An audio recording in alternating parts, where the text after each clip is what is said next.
In primetime news this evening, growing concern over local fishers' safety as USA continues to attack vessels from Venezuela. High-level probe ongoing following near $20 million heist of a courier company.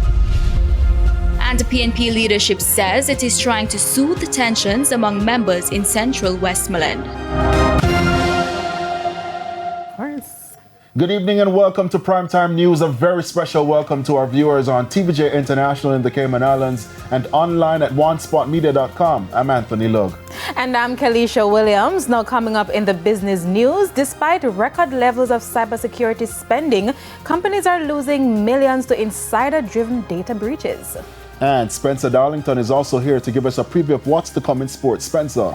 Thank you, Anthony. Well, the West Indies captain has praised his team despite their test series loss to India. We'll tell you more in Primetime Sports later. Thanks, Spencer. And Ramin is also here with what's to come in the weather report and forecast. Thanks, Kalisha. Now, we do have significant changes in the dynamics of the atmosphere over the Caribbean. Over the next few days, we have a frontal system moving into our area, and we also have another tropical wave expected by weekend. I'll tell you more in the weather report and forecast. Is that good news or bad news, Kalisha? There's also sports commentary and E-Prime in this newscast, but before the break, the feedback question. And this evening we're asking, what do you make of the recent attacks on women and children in the country? Share comments online at facebook.com/televisionjamaica and post on X at TVJ News Center.